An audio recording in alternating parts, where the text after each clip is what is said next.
Ms. Parker taught us about idioms and expressions. She explained that idioms are phrases that have a different meaning from the words themselves. For example, "It's raining cats and dogs" means it's raining heavily. Learning idioms was interesting and fun. It also helped me understand more about the English language and its culture. We did some exercises to practice using idioms. Ms. Parker gave us sentences with missing words, and we had to fill in the blanks with the correct idioms. This exercise helped us learn how to use idioms in context. I found it challenging but rewarding. In the afternoon, we had a speaking activity. We had to use the idioms we learned in conversations. I paired with Ahmed from Egypt. We created a dialogue using as many idioms as we could. It was funny and a bit silly, but it helped us remember the idioms. We laughed a lot and enjoyed the activity. After school, I went to the cafe for my shift. It was a busy day, and there were many customers. I used some of the idioms I learned when talking to them. For example, when a customer asked how the weather was, I said, "It's raining cats and dogs." The customer smiled and understood what I meant. It was a good feeling to use what I had learned in a real conversation. That evening, Anna and I cooked dinner together. We made a Spanish dish called paella. It was delicious, and we enjoyed cooking and eating together. We talked about our day and shared what we had learned. Anna told me she had learned some new vocabulary and grammar rules. I told her about the idioms and how I used them at the cafe. On Friday, we had a special event at school. Ms. Parker organized a cultural exchange day. Each student had to prepare a presentation about their home country. We could bring pictures, food, or anything that represented our culture. I was excited to share more about Spain. For my presentation, I decided to talk about Spanish festivals. I brought pictures of La Tomatina and the running of the bulls. I also brought some traditional Spanish sweets called turon. When it was my turn, I showed the pictures and explained the festivals. My classmates enjoyed the presentation and asked many questions. They also liked the turon and thanked me for sharing it. After the presentations, we had a potluck lunch. Each student brought a dish from their country. There was sushi from Japan, tacos from Mexico, falafel from Egypt, and brigadeiros from Brazil. It was a delicious and multicultural meal. We tried different foods and learned more about each other's cultures. It was a fun and memorable day. That weekend, Anna and I went to a music festival in Central Park. There were many bands playing different types of music. We enjoyed the performances and danced to the music. It was a great way to relax and have fun after a busy week. We also met some new friends at the festival. They were from different countries and were also learning English. We exchanged contact information and planned to meet again. On Sunday, I spent some time studying. I reviewed my notes from class and practiced using idioms. I also read more of my book and wrote in my journal. Writing in English was becoming easier for me. I felt proud of my progress. In the evening, Anna and I watched an English movie with subtitles. We chose a comedy called The Intern. It was funny and entertaining. Watching movies in English helped us improve our listening skills and learn new expressions. We enjoyed the movie and had a good laugh. The next week, we had a grammar lesson at school. Ms. Parker taught us about prepositions. She explained how to use prepositions of time, place, and direction. We did some exercises to practice using them correctly. It was a bit tricky, but Ms. Parker's explanations were clear and helpful. In the afternoon, we had a speaking activity.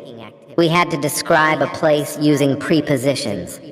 I paired with Hiroshi from Japan. We described our favorite places in our home countries. Hiroshi described a beautiful temple in Kyoto, and I described the beach near my hometown in Spain. This activity helped us practice using prepositions in context. After school, I went to the cafe for my shift. It was another busy day, but I felt more confident in my tasks. I took orders, made drinks, and talked to customers. I also used the new vocabulary and grammar rules I had learned in class. Each day at the cafe was a chance to practice and improve my English. In the evening, Anna and I cooked dinner and talked about our day. We were both happy with our progress and felt more comfortable using English. We also talked about our future plans. Anna wanted to continue her studies in New York and find a job in marketing. I wanted to finish my language course and maybe write a book in English. We both had big dreams and were determined to achieve them. As I went to bed that night, I reflected on my journey so far. I had come to New York to learn English, and I was making good progress. I had met wonderful people, made new friends, and experienced many new things. I felt grateful for the opportunities and support I had received. I knew there would be more challenges ahead, but I was ready to face them with confidence and determination. My adventure in New York was just beginning. There was so much more to learn and discover. I was excited for the future and ready to embrace whatever came my way. With my friends by my side and my passion for learning, I knew I could achieve my goals and make my dreams come true. Welcome to the Do You Speak English series on Bookish English. In this series, we'll explore practical tips and engaging lessons to help you improve your English speaking skills. Join us to boost your confidence and fluency in everyday conversations. Hi, this is Eliza, your English teacher from Bookish English. Before we start the video, I want to know why you are learning English so that we can make a strong community. Here are some options. A, to travel. B, to have better job opportunities. C, to communicate with the world. ED, to access information. E. Any other reason? Please write your reason in the comments below. Let's begin the story, Part 3, Discovering New Experiences. On Monday morning, I woke up feeling excited. Today was the day I would start my new hobby, exploring the city. I wanted to discover all the interesting places New York had to offer. After my morning class, I planned to visit a famous museum. I'd heard a lot about the Metropolitan Museum of Art and couldn't wait to see it. At school, Miss Parker started the lesson with a fun activity.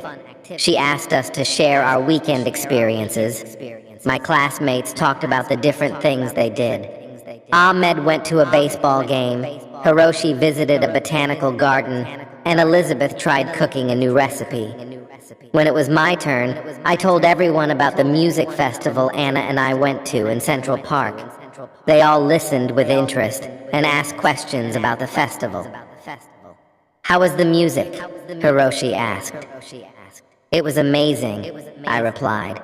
There were so many different bands, and the atmosphere was fantastic. After sharing our experiences, Miss Parker taught us some new vocabulary related to museums and art. We learned words like exhibit, gallery, sculpture, and masterpiece. She showed us pictures of famous artworks and explained their meanings. It was fascinating to learn about art in English. Once the lesson ended, I hurried to the cafe for a quick lunch. Anna was already there, working her shift. I ordered a sandwich and a cup of coffee. While I ate, I chatted with Anna about my plan to visit the museum. That sounds amazing, Laura, Anna said with a smile. I've heard the Metropolitan Museum of Art is incredible. Take lots of pictures and tell me all about it later. I will, Anna. Thanks, I replied. I'm really excited to see the art and learn more about it. After finishing my lunch, I took the subway to the museum. The city was bustling with people, and I felt a mix of excitement and nervousness. When I arrived at the museum, I was amazed by the size of the building. It was huge and very impressive. Inside the museum, I got a map to help me navigate through the galleries. The first exhibit I visited was the Egyptian art section. There were ancient artifacts, statues, and even a mummy. I took my time reading the descriptions and learning about the history.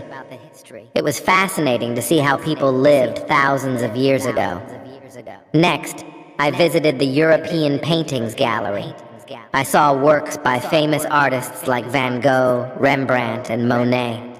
The paintings were beautiful and full of detail.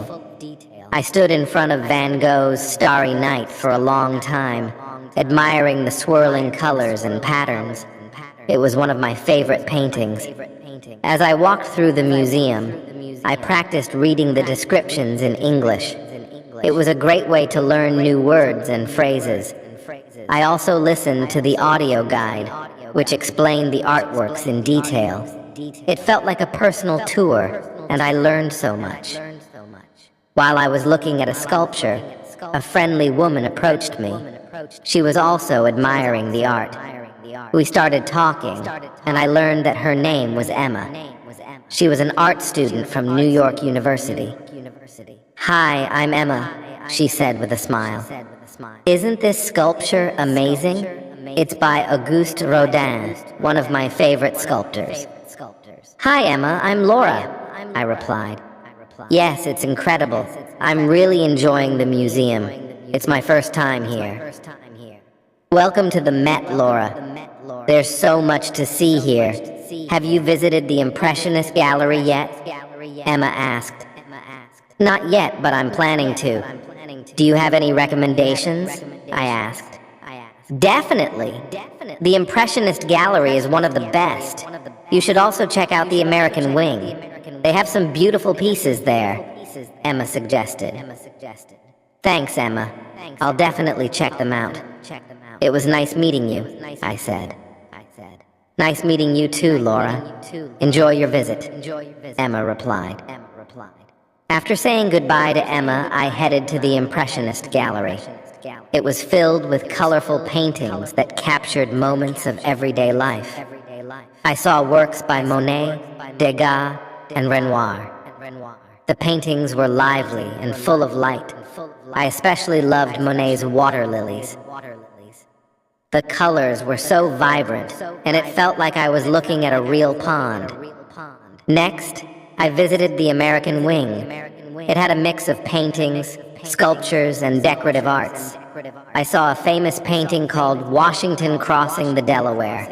It depicted George Washington leading his troops during the American Revolutionary War.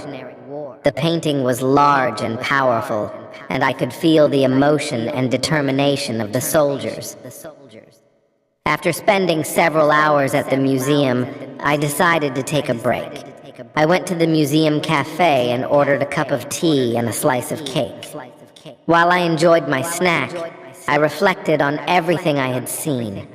The museum was full of incredible art and history, and I felt grateful for the opportunity to learn and explore. When I finished my tea, I visited the gift shop. I wanted to buy a souvenir to remember my visit.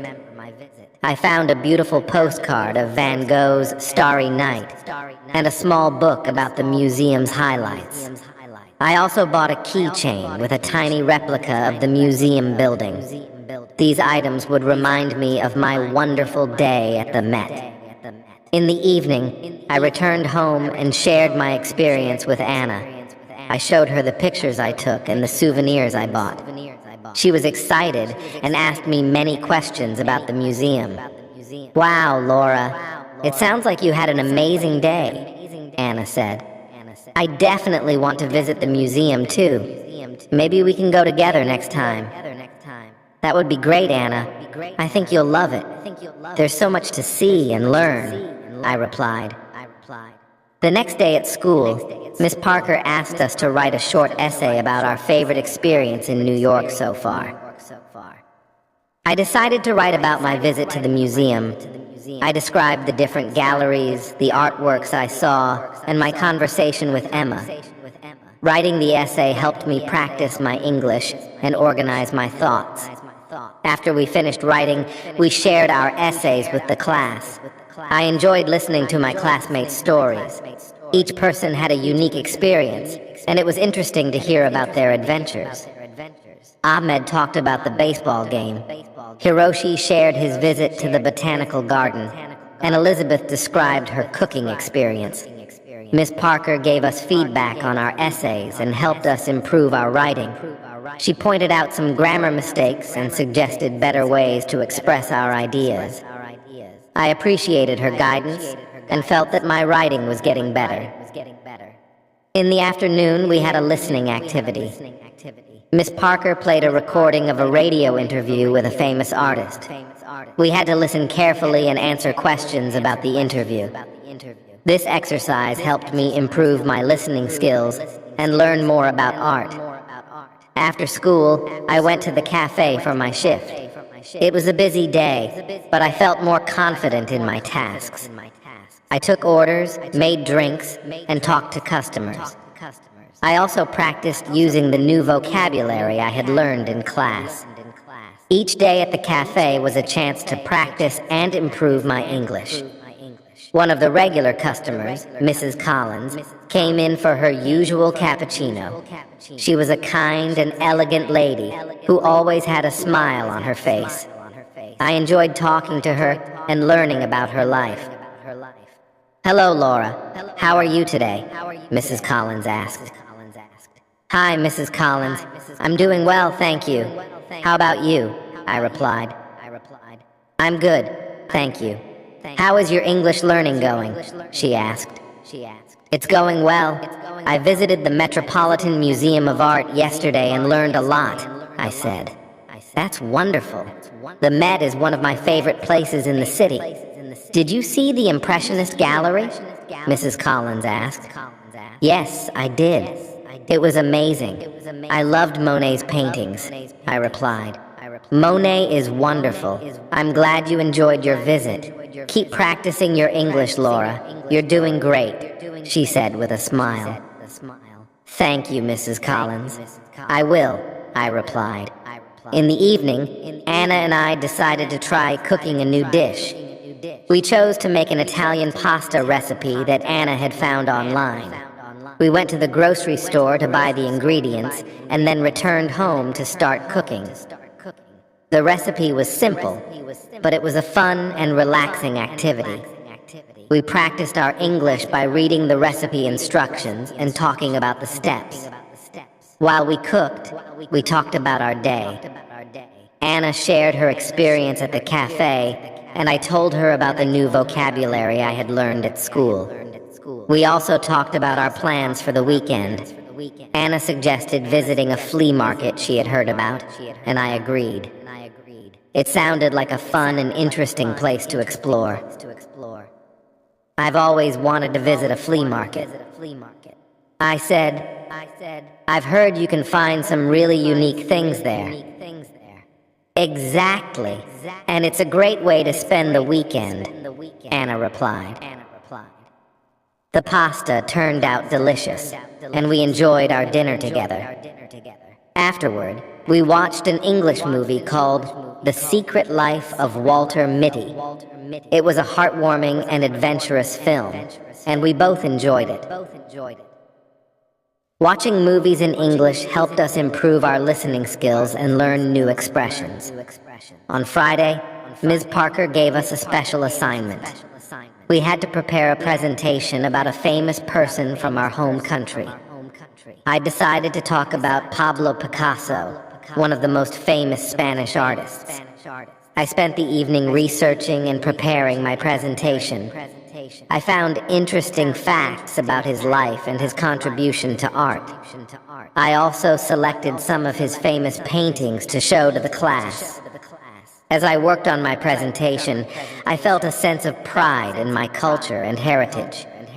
It was a wonderful opportunity to share a piece of my home country with my classmates. I was excited to present and hoped that they would enjoy learning about Picasso.